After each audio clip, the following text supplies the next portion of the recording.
What a great day it is to be alive. We are reading the lesson for today, which discusses illusions, images, and symbols, and how to study Bible prophecy. Understanding Sacrifice. It's Saturday's lesson, May 3rd.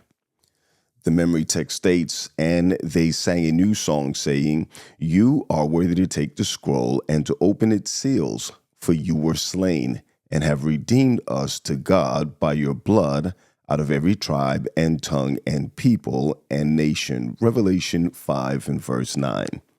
When Jesus came toward him, John the Baptist declared, "Behold, the Lamb of God who takes away the sin of the world."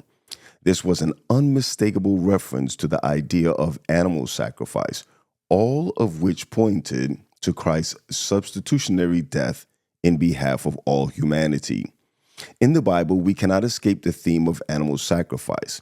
It runs like a scarlet thread through its pages and plays a central role in the grand scene in Revelation, where John is escorted into God's throne room. The fact that Jesus appears in this pivotal scene, looking like a slain lamb, is an important key to understanding the entire prophetic episode. This week, we will look at some of the themes that inform our understanding of Jesus, the slain lamb, the clear protagonist of the throne room scene. He is accepted as worthy where no one else is, and his unique worthiness speaks volumes about what the Lord was doing through the sacrificial system. It reveals him as a God of infinite love who made the ultimate sacrifice, an act that we and other intelligences in the universe will marvel at for eternity.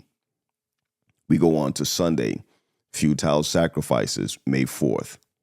Sometimes contrasting two ideas can be very instructive.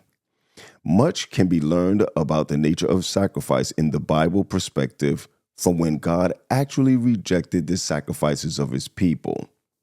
So compare Isaiah 1, 2-15 with Isaiah 56, 6-7, and Psalms 51 and verse 17. What important lessons about sacrifice are taught here?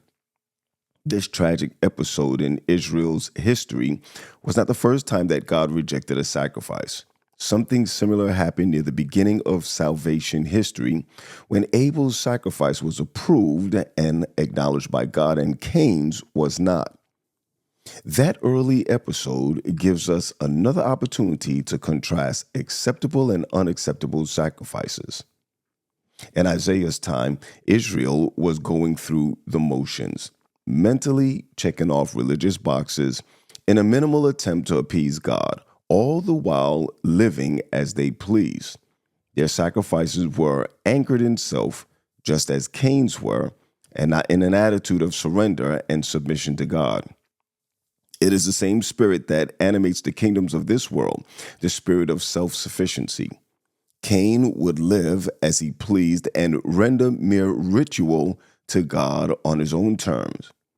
One can only assume that he viewed God as an inconvenience, a roadblock to setting his own course, but feared God just enough to go through the motions. Abel, however, offered the sacrifice God had requested, the sacrifice that exhibited the promise God had made of a coming Messiah, a lamb pointing forward to the saving act of Christ at Calvary.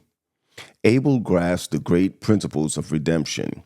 He saw himself a sinner, and he saw sin and its penalty, death, standing between his soul and communion with God. He brought the slain victim, the sacrificed life, thus acknowledging the claims of the law that he had been transgressing. Through the shed blood, he looked to the future sacrifice, Christ dying on the cross of Calvary, and trusting in the atonement that was there to be made. He had the witness that was righteous, and his offering was accepted. How crucial that we protect ourselves from simply going through the motions. How can each one of us experience what it means to depend totally upon the death of Jesus as our only hope of salvation? This is Pastor Patrick Graham from the Glenridge Seventh-day Adventist Church. Thank you for listening, and subscribe to get this every day. And today, God bless you real good.